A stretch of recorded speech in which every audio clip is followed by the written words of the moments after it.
Hello दोस्तों, यहाँ पर जीएफएमएस पोर्टल पर अतिथि शिक्षकों के लिए एक बहुत ही अच्छा अपडेट निकल कर आया हुआ है। और अपडेट जो है वो 17 तारीख को ही आ चुका था, लेकिन मैं यहाँ पर वीडियो थोड़ा लेट बना रहा हूँ, तो आप देख लीजिए। अगर आप लोगों ने वो अपडेट नहीं देखा है तो आप लोगों के लिए अपडेट जानना बहुत ज़रूरी है। और जैसे आप जीएफएमएस पोर्टल पर आते हैं तो यहाँ पर अगर आप देखेंगे तो अतिथि शिक्षकों का इस वर्ष के लिए जो भी यहाँ पर अपडेट आया हुआ है, जैसे कि यहाँ पर अगर आप देखेंगे तो मानदेय भुगतान के लिए जो यहाँ पर एक अपडेट है और तारीख अगर आप देखते हैं यहाँ पर तो 17/4/2025 का ये अपडेट है, जो कि हाल ही का है।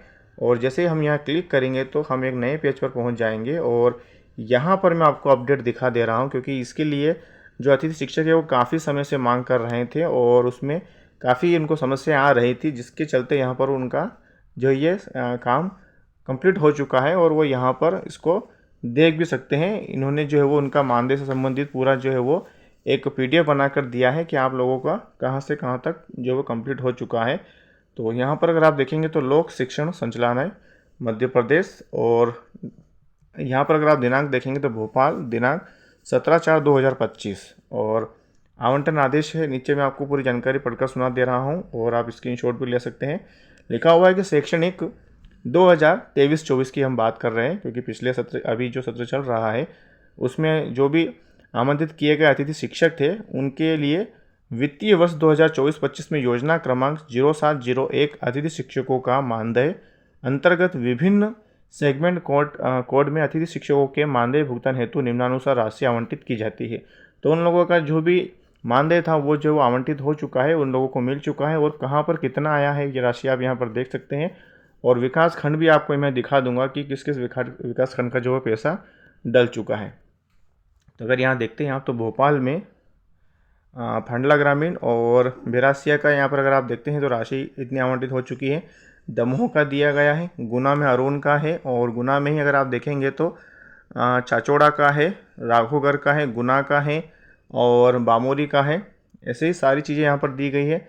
हरदा में देखेंगे तो हरदा का आ चुका है, और तिमारने का आ चुका है, और खिरकिया का आ चुका है। ऐसे नर्मदापुरम में अगर आप देखेंगे तो सारी चीज़ें आपको यहाँ पर मिल जाएगी, हर एक जगह की राशि आ चुकी है। जबलपुर का यहाँ पर दिया गया है, और जबलपुर में सारी जो भी पड़ती है विकास खंड वो सारे यहाँ पर अगर आप देखेंगे तो मिल जाएंगे।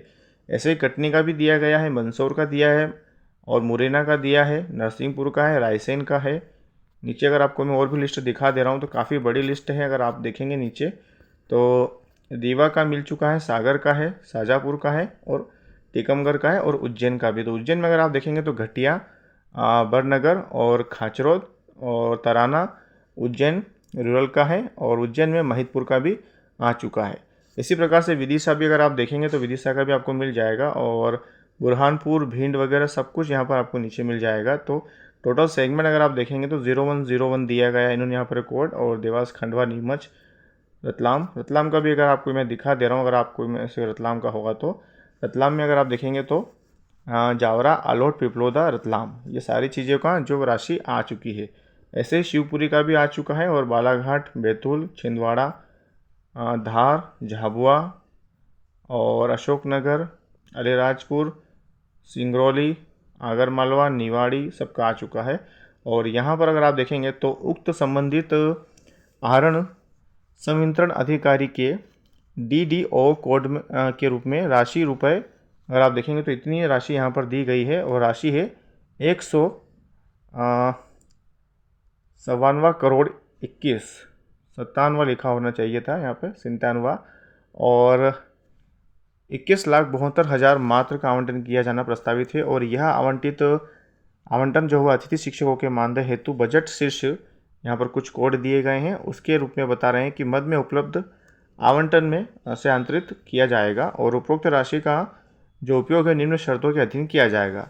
लिखा है कि बंटित राशि जीएफएमएस पोर्टल पर दर्ज संख्या अनुसार अतिथि शिक्षकों के मानधन भुगतान हेतु जारी की जा रही है। तो जितने भी अतिथि शिक्षक थे जीएफएमएस पोर्टल पर दर्ज थे उन सभी को यहाँ पर राशि मिल चुकी है, और उक्त आहरण संचालनालय द्वारा जारी समय समय पर जारी निर्देशों के अनुसार मानदेय भुगतान किया जाए।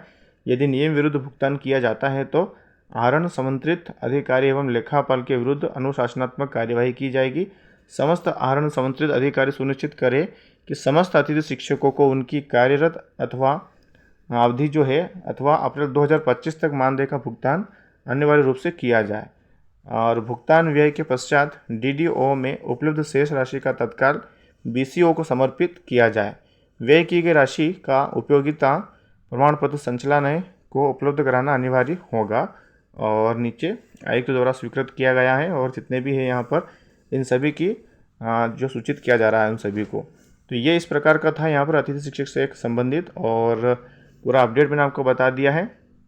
यहाँ पर अगर आप देखेंगे तो नीचे अगर चौथा पॉइंट देखेंगे तो संबंधित विकास खंड शिक्षा अधिकारी मध्य प्रदेश की ओर भेजकर लेख है कि अतिथि शिक्षकों के मानदेय का भुगतान 30 अप्रैल की स्थिति तक 7 दिवस में नियमानुसार करना सुनिश्चित करना। मतलब 7 दिनों के अंदर जो आपकी राशि वो कंप्लीट हो जाना है, और उससे पहले ही हो जाएगी जहाँ तक इस अपडेट को लेकर बात है।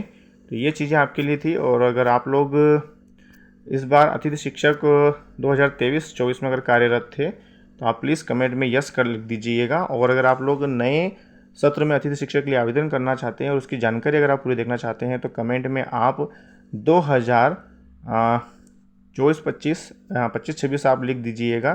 तो उसमें हम नए सत्र को उसके लिए देख लेंगे कि कौन लोग जो नए सत्र के आवेदन करना चाहते हैं। और मैंने आपको किस प्रकार से आवेदन करना है उसकी जानकारी भी पहले एक वीडियो के माध्यम से बता दी है। तो अगर आप वो देख लीजिएगा तो आप लोगों को सारी जानकारी समझ में आ जाएगी।